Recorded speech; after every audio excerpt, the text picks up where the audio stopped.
ফেসবুকে add on reels পাওয়ার জন্য আমরা অনেক পরিশ্রম করি, কিন্তু আমরা অনেক সময় দেখি যে অ্যাড অন রিলস কিন্তু আমরা পাচ্ছি না। কিন্তু এরকম অনেক ক্রিয়েটারই আমি দেখেছি যাদের কিন্তু ফলোয়ার মাত্র 500-600 বা ম্যাক্সিমাম 1000, তাদের কিন্তু অ্যাড অন রিলস অ্যাক্টিভ হয়ে গেছে। কিন্তু এমনও কিছু কিছু কন্টেন্ট ক্রিয়েটার আছে যাদের ফলোয়ার সংখ্যা কিন্তু 50,000 বা 1 লাখের কাছাকাছি, তাদের কিন্তু এখনও অ্যাড অন রিলস চালু হয়নি। তো এটা কেন হচ্ছে বা কিসের জন্য যাদের ফলোয়ার্স এত কম থাকা সত্ত্বেও চালু হয়ে যাচ্ছে, বা কারো কারো এত ফলোয়ার্স বেশি হওয়া সত্ত্বেও অ্যাড অন রিলস চালু হচ্ছে না, সেটা নিয়ে আজকের ভিডিওতে কিন্তু তোমাদের সঙ্গে আলোচনা করব। দেখো, অ্যাড অন রিলসের জন্য কিছু কিছু হয়তো আমরা অনেক সময় অনেক কিছু ভুল করে থাকি। সেই ভুলগুলো কি কি যেটা করা যাবে না সেটা নিয়ে তোমাদেরকে বলবো, এবং ফেসবুককে নক করতে হবে যাতে ফেসবুক আমাদের অ্যাড অন রিলসটা চালু করে দেয়। তো সেটাও কিন্তু তোমাদেরকে আজকের ভিডিওতে আমি দেখিয়ে দেবো। তো তোমরা যারা আসলে কন্টেন্ট ক্রিয়েটার, ফেসবুকটা খুব মন দিয়ে করো, তাদের জন্য কিন্তু আজকের ভিডিওটা খুব স্পেশাল হতে যাচ্ছে। সেই জন্য ভিডিওটা একটু স্কিপ না করে পুরো ভিডিওটা খুব মনোযোগ দিয়ে দেখো। আশা করি তোমাদের অ্যাড অন রিলস রিলেটেড সমস্যার সমাধান আজকে হয়ে যাবে। তো চলো বেশি কথা না বাড়িয়ে আজকের ভিডিওটি শুরু করি এবং মোবাইলের স্ক্রিনে নিয়ে গিয়ে তোমাদেরকে দেখিয়ে দিই তোমাদেরকে অ্যাড অন রিলস পাওয়ার জন্য কি কি কাজ করতে হবে, এবং কয়েকটা ভুল যেগুলো তোমরা হামেশাই করে থাকো সেই ভুলগুলো যাতে তোমরা না করো সেটাও তোমাদেরকে বলে দিচ্ছি। তো বন্ধুরা, আমি আমার মোবাইলের স্ক্রিনে চলে এসেছি। এবার ফেসবুকটা ওপেন করে তোমাদেরকে দেখিয়ে দিই যে কি করতে হবে। তো তার আগে তোমাদের কাছে একটাই রিকোয়েস্ট, তোমরা যদি এই চ্যানেলে নতুন হয়ে থাকো, চ্যানেলটিকে এখনই সাবস্ক্রাইব করে পাশে থাকা বেল আইকনটি প্রেস করে নাও, যাতে এরকম ইনফরমেটিভ এবং গুরুত্বপূর্ণ ভিডিও তোমরা সবার আগে দেখতে পাও। তোমাদের একটা সাবস্ক্রিপশন আমাদের এরকম ভালো ভালো ভিডিও বানাতে অনেকটাই মোটিভেট করে। ভিডিওটি ভালো লাগলে অবশ্যই ভিডিওটিকে একটি লাইক করবে, কোনো মতামত থাকলে অবশ্যই কমেন্ট করে জানাবে। তো চলো ভিডিওটি স্টার্ট করি। প্রথমে আমরা আমাদের ফেসবুক অ্যাপটা ওপেন করে নেব। ওপেন করার পরে এইবার দেখো বাঁদিকে যে আমাদের প্রোফাইলের ছবিটা বা পেজের যে আইকনটা আছে সেটার মধ্যে ট্যাপ করব। ট্যাপ করলাম, ট্যাপ করলে একটা এরকম ইন্টারফেস আসবে। এরকম ইন্টারফেস আসার পরে আমরা কিন্তু এখানে দেখতে পাচ্ছি সি ড্যাশবোর্ড, ঠিক আছে? এই অপশানটায় আমরা ট্যাপ করব, সি ড্যাশবোর্ড অপশানে ট্যাপ করব। ট্যাপ করলে আবার একটা এরকম ইন্টারফেস আসবে। এবার কি করব, আমরা এটাকে একটু উপরে তুলে নেব, ঠিক আছে? একটু একটু ওয়েট, টাইম লাগবে, নিচের অপশানগুলো ধীরে ধীরে আসতে টাইম লাগে। তো এইভাবে আমরা ধীরে ধীরে তুলে নেব। তুলে নিয়ে দেখো এবার একটা অপশান পাবো আমরা, ক্রিয়েটার সাপোর্ট, ঠিক আছে? দেখো এই যে অপশনটা আমরা পাচ্ছি, ক্রিয়েটার সাপোর্ট, ঠিক আছে? ক্রিয়েটারদের সাপোর্ট করার জন্য এবার ক্রিয়েটার সাপোর্টের ট্যাপ করব। ট্যাপ করলে এইবার আমরা এখান থেকে একটা কিন্তু অপশন পাচ্ছি যে মনিটাইজেশন, ঠিক আছে? এই মনিটাইজেশনে ট্যাপ করব।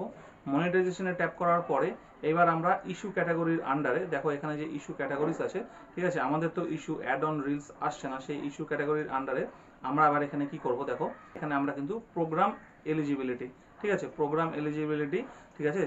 C if you are eligible to earn money on Facebook, ঠিক আছে? প্রোগ্রাম এলিজিবিলিটির মধ্যে যাব।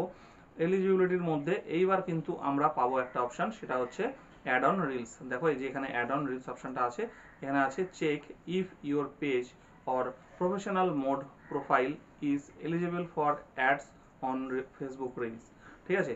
তো এইবার আমরা অ্যাড অন রিলসের মধ্যে ট্যাপ করব। ট্যাপ করলে এরকম একটা ইন্টারফেস চলে আসবে। ইন্টারফেস চলে আসলে এবার আমরা ইন্টারফেসটাকে একটু তুলে নেব।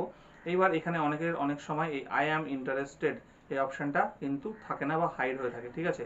তো তোমাদের যাদের আই অ্যাম ইন্টারেস্টেড আছে সেটা আই অ্যাম ইন্টারেস্টেডের মধ্যে ট্যাপ করবে, ঠিক আছে? তারপরে কি করবে, দেখো এবার এটা একটু স্ক্রল করে উপর দিকে তুলে নেবে। তুলে নিলে এখানে কিন্তু দেখাচ্ছে what are the eligibility requirements for ad on Facebook reels, ঠিক আছে? কি কি তোমাদের এলিজিবল হতে হবে এই অ্যাড অন রিলস পাওয়ার জন্য। প্রথমে তো বলছে you must be invited to program. তো এখানে ফেসবুক কিন্তু ইনভাইট করবে। তো এই ফেসবুক কবে ইনভাইট করবে তার ভরসায় তো আমাদের বসে থাকলে চলবে না, ঠিক আছে? তো আমাদেরকে দ্বিতীয়, তৃতীয় এবং চতুর্থ এই পয়েন্টগুলো দেখতে হবে। এখানে কি বলছে দেখো, you must be on a page, new page or professional mode profile, ঠিক আছে? তো তোমাদেরকে প্রথমে একটা পেজ হতে হবে, অথবা প্রফেশনাল মোডের প্রোফাইল হতে হবে, অথবা নিউ পেজ, যে কোনো এই তিনটের মধ্যে একটা হতে হবে তোমাদের। তারপরে কি বলছে দেখো, you must pass and remain compliant with Facebook partner monetization policy and content monetization policy. তোমাদেরকে কিন্তু ফেসবুকের পার্টনার মনিটাইজেশন পলিসি এবং কন্টেন্ট মনিটাইজেশন পলিসির মধ্যে কিন্তু মেনে চলতে হবে। এই দুটো পলিসি কিন্তু ভায়োলেট করলে চলবে না। এই দুটো পলিসির খেলাফ বা বিরুদ্ধে যদি তোমরা কোনো কাজ বা অ্যাক্টিভিটি তোমাদের ফেসবুক পেজ বা প্রোফাইলে করে থাকো, তাহলে কিন্তু তোমাদের ফেসবুকের অ্যাড অন রিলস কখনোই আসবে না। তার জন্য কি করতে হবে, দেখো কয়েকটা জিনিস কিন্তু তোমাদেরকে মেনটেন করতে হবে। প্রথমে হচ্ছে তোমরা কিন্তু কারো ভিডিও বা ফটো ডাইরেক্ট কপি পেস্ট করবে না তোমাদের প্রোফাইল বা পেজে, ঠিক আছে? 2 নম্বর কথা, এমন কোনো কিছু ছবি বা ভিডিও শেয়ার করবে না যেগুলো কিন্তু অবৈধ বা যেই জিনিসগুলো কিন্তু ছাড়া উচিত না, ঠিক আছে, 18+ কন্টেন্ট এই জাতীয় জিনিসগুলো, ঠিক আছে। প্লাস এমন কোনো পোস্ট করবে না যেগুলো কিন্তু কোনো জাতি ধর্ম এদের ভাবাবেগকে আঘাত করে, ঠিক আছে। এই ধরনের যদি তোমরা কোনো কাজ ভিডিও পোস্ট করে থাকো, তাহলে কিন্তু তোমাদের ফেসবুকে কখনোই অ্যাড অন রিলস হোক বা ইনস্ট্রিম অ্যাড হোক, কখনোই কোনো কিন্তু এগুলো এলিজিবল হবে না। তারপরে কি, তারপরেও দেখো অনেকে তোমরা কিন্তু অনেক সময় দেখা যাচ্ছে যে না এগুলো কোনো কিছুই করোনি, কিন্তু কঠোর পরিশ্রম করে যাচ্ছ, ভালো ভালো নিজেদের তৈরি করা রিলস তৈরি করছো, নিজেদের পরিশ্রমে তৈরি করা রিলস পোস্ট করছো, তারপরেও হচ্ছে না। তো এখানে কি করতে হবে, দেখো তোমাদেরকে দেখতে হবে যে তোমরা যেন কপিরাইট ফ্রি মিউজিক ইউজ করো, ঠিক আছে। কপিরাইট মিউজিক ইউজ করলে কিন্তু তোমরা হয়তো প্রথমে বুঝতেই পারছো না যে কোনগুলো কপিরাইট মিউজিক, ভালো ভালো গান ভালো লাগছে সেগুলোকে রিলসের ব্যাকগ্রাউন্ডে সেট করে দিচ্ছ, কিন্তু কিছুদিন পরে কিন্তু ফেসবুক ওগুলোকে কপিরাইট করে দিচ্ছে এবং মিউজিকগুলোকে মিউট করে দিচ্ছে। সেক্ষেত্রে কিন্তু তোমাদের এখানে কিন্তু একটা ভায়োলেশন হয়ে যাচ্ছে, সেক্ষেত্রে কিন্তু তোমরা অ্যাড অন রিলসটা পাওয়ার ক্ষেত্রে তোমাদের সমস্যা তৈরি হয়ে যাবে। সেই জন্য কপিরাইট ফ্রি মিউজিক অবশ্যই ইউজ করবে। আর একটা কি বলছে দেখো, যে এখানে you must be at least 18 years old. তো তোমাদেরকে কিন্তু 18 বছরের ঊর্ধ্বে কিন্তু হতে হবে, মানে তোমরা যখন প্রোফাইলটা তৈরি করেছো, প্রোফাইল তৈরি করার সময় যখন তোমাদের ডেট অফ বার্থ দিয়েছো, সেই অনুযায়ী কিন্তু তোমাদের বয়সটা যেন 18 বছরের বেশি হয়, বা প্রোফাইলের আন্ডারে যে পেজটা তৈরি করেছো সেটাও কিন্তু পেজের তো বয়স না, যে প্রোফাইল তৈরি করেছো সেই প্রোফাইলে যে বয়সটা দিয়েছো সেই বয়সটাই কিন্তু দেখবে। তো সেক্ষেত্রে যদি তোমরা দেখো যে কারো যদি বয়স 18-র নিচে, সেক্ষেত্রে কিন্তু কখনোই সেটা তুমি যতই যা ভালো কিছু করো এটা অ্যাক্টিভ হবে না অ্যাড অন রিলস। বেশিরভাগ ক্ষেত্রে যদিও দেখা যায় যে আমরা বেশিরভাগ 18 বছরের ঊর্ধ্বে, তবু এই সমস্যাটা, তবু আমি বলে রাখলাম এই পয়েন্টটা কিন্তু একটা এর মধ্যে ইনক্লুডেড, যে 18 বছরের নিচে হয় তোমাদের প্রোফাইলে যে ডেট অফ বার্থটা দিয়েছো সেটার বয়স অনুযায়ী, তাহলে কিন্তু এটা অ্যাক্টিভ হবে না অ্যাড অন রিলস। আর এটা কি বলছে, you also must reside on one of the following country territories, ঠিক আছে। তো এখানে যে কান্ট্রিগুলোর নাম দেওয়া আছে, এই কান্ট্রিগুলোর মধ্যে যদি তোমরা থাকো তাহলেই কিন্তু তোমরা অ্যাড অন রিলসের জন্য যোগ্য। এই কান্ট্রিগুলোর বাইরে যদি তোমরা অন্য কোনো দেশে থাকো, তাহলে কিন্তু তোমরা কখনোই অ্যাড অন রিলস তোমাদের আসবে না, ঠিক আছে। তো যদিও আমরা আমাদের ইন্ডিয়া অথবা বাংলাদেশে যারা আছি তাদের কিন্তু আমরা এই কান্ট্রির আন্ডারেই করি, যেমন ধরো এখানে পরিষ্কার লেখা আছে, দেখো এখানে এই বাংলাদেশের নাম আছে এবং এখানে আমাদের কিন্তু ইন্ডিয়ার নাম আছে, ঠিক আছে। তো আমাদের কিন্তু অ্যাড অন রিলসের প্রবলেম নেই। হ্যাঁ, কিন্তু কাদের প্রবলেম হবে, যেমন ধরো যারা পাকিস্তানে থাকে বা যারা নেপালে থাকে, তাদের কিন্তু তারা যদি কোনো চেষ্টাও করে যায় তারা কিন্তু কখনো অ্যাড অন রিলস পাবে না, কারণ এখানে কিন্তু দেখো এই লিস্টের মধ্যে, এই পিয়ার লিস্টের মধ্যে কিন্তু এখানে কোথাও পাকিস্তানের নাম নেই, ঠিক আছে। বা তুমি যদি এন দিয়ে দেখো, নেপালের নাম নেই, ঠিক আছে। তো এই যে কিছু কিছু কান্ট্রি যেমন এখানে যেমন পাবে না, কিন্তু আমাদের কোনো তাদের সমস্যা নেই, আমরা ইন্ডিয়া বাংলাদেশ আমরা কিন্তু পাবো, ঠিক আছে। তো সেই সম্পর্কিত কোনো সমস্যা এখানে নেই।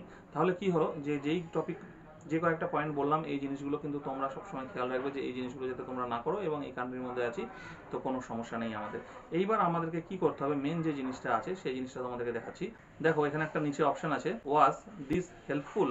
তো এখানে আমরা কিন্তু করব নো, ঠিক আছে। আমরা কিন্তু এখানে এই নো লেখাটার মধ্যে ট্যাপ করব, ঠিক আছে। এই নো লেখাটার মধ্যে ট্যাপ করব, নোয়ে ট্যাপ করব। নোয়ে ট্যাপ করলে একটা এরকম অপশন আসবে, টেল আস মোর। টেল আস মোর যখন আসবে তখন আমরা কিন্তু এখান থেকে এই আদার অপশনটা সিলেক্ট করব, ঠিক আছে। তো আমরা এই আদার অপশনটার মধ্যে এখানে ট্যাপ করে দেবো। ট্যাপ করে দিলে এবার এইখানে কিন্তু আমাদেরকে কিছু বলতে বলছে। আমরা কি বলবো, আমরা বলবো ফেসবুককে কিন্তু নক করব, যে আমরা এতদিন ধরে এত পরিশ্রম করে যাচ্ছি, কিন্তু আমাদের অ্যাড অন রিলস কিন্তু এখনো অ্যাক্টিভ হচ্ছে না। সেই জন্য আমরা ফেসবুককে নক করব যে আমাদের যেন অ্যাড অন রিলসটা অ্যাক্টিভ করে দেওয়া হয়, ঠিক আছে। তার জন্য এখানে আমাদেরকে কি করতে হবে, দেখো সবার প্রথমে তোমরা তোমাদের পেজ বা প্রোফাইলের কিন্তু লিঙ্কটা কপি করে নেবে, ঠিক আছে। যেখান থেকে লিঙ্ক কপি করা যায় সেখান থেকে লিঙ্কটা কপি করে নেবে। তারপরে আমি একটা লেখা দিয়ে দিচ্ছি, সেই লেখার ম্যাটারটা আমি আমার ভিডিও ডেসক্রিপশনে দিয়ে দেবো, সেখান থেকে তোমরা কপি করে নিতে পারো, বা আমি স্ক্রিনেও দিয়ে দিচ্ছি, সেটা স্ক্রিনটা পজ করে নিয়ে তোমরা ওটা দেখে লিখে নিয়ে এখানে পেস্ট করতে পারো, ঠিক আছে। তো এখানে কি লেখাটা দেবে দেখিয়ে দিচ্ছি, দেখো। এবার এখানে আমি লেখাটা এখানে পেস্ট করে দিচ্ছি, ঠিক আছে। আমার এখানে লেখাটা আগে থেকে রেডি করা ছিল। তো এখানে লেখাটা কি হচ্ছে, দেখো এখানে লেখা আছে, dear Facebook team, I have been working hard for ad on reels. তো এরকম লেখাগুলো আছে, লেখাটা তোমরা স্ক্রিনে দেখতেই পাচ্ছ। তো এই লেখাটা তোমরা দেবে, দেওয়ার পরে শেষে কিন্তু তোমরা এই যে এখানে প্রোফাইল লিঙ্ক আছে, প্রোফাইল লিঙ্কের পাশে তোমাদের প্রোফাইল লিঙ্কটা যেটা কপি করে নিয়েছিলে সেই লিঙ্কটা এখানে পেস্ট করে দেবে, ঠিক আছে। পেস্ট করে দেওয়ার পরে জাস্ট তোমরা এখানে সাবমিটে ট্যাপ করে দেবে। সাবমিটে ট্যাপ করলে কিন্তু ফেসবুকের যে টিম আছে সেই টিমের কাছে কিন্তু ফেসবুক যে সাপোর্ট টিম আছে সেই সাপোর্ট টিমের কাছে তোমার এই রিকোয়েস্টটা পৌঁছে যাবে। এইবার তারা কিন্তু সেটাকে দেখবে এবং ভেরিফাই করবে যে হ্যাঁ তুমি কীরকম কাজ করছো বা কতদিন ধরে করছো, তোমার কন্টেন্টগুলো ঠিকঠাক আছে কিনা বা অরিজিনাল কন্টেন্ট কিনা। তারা যদি দেখার পরে দেখে যে না এই পেজটা কিন্তু অনেক দিন ধরে কাজ করছে বা ভালো কাজ করছে, তাহলে কিন্তু তারা তোমার অ্যাড অন রিলসটা অ্যাক্টিভ করে দিতে পারে। ঠিক আছে, এইবার যদি তারপরেও না করে তাহলে কিন্তু এটা জানতে হবে যে তোমাদেরকে কিন্তু চেষ্টা চালিয়ে যেতে হবে, কারণ আমরা তো ফেসবুককে বাধ্য করতে বা জোর করে কোনো কিছু করতে পারি না, আমরা রিকোয়েস্ট করতে পারি, নক করতে পারি। ঠিক আছে, তো আমাদের কাজ আমরা নক করা, নক করে ফেসবুকে একটা নোটিফিকেশন দেওয়া যে দেখুন আমরা এতদিন ধরে কাজ করছি, ভালো কাজ করছি, তবুও কেন পাচ্ছি না, এটার জন্য। এবার তারপরে আমাদেরকে চেষ্টা চালিয়ে যেতে হবে, চেষ্টা চালাতে চালাতে মাঝে মাঝে এরকম করে একবার করে নক করব, আশা করি তাতে কিন্তু আমাদের অ্যাড অন রিলসটা খুব তাড়াতাড়ি অ্যাক্টিভ হয়ে যাবে। তো এই ছিল আজকের ভিডিওতে। যদি তোমাদের ভিডিওটি ভালো লাগে ভিডিওটিকে অবশ্যই একটি লাইক করো। আবারও একটা কথা, যদি চ্যানেলে নতুন হয়ে থাকো চ্যানেলটিকে সাবস্ক্রাইব করে নিও এরকম ফেসবুক, ইউটিউব এবং বিভিন্ন মোবাইল টিপস সংক্রান্ত ভিডিও দেখার জন্য। তো চলো, দেখা হচ্ছে পরের ভিডিওতে, ততদিন ভালো থেকো, সুস্থ থেকো।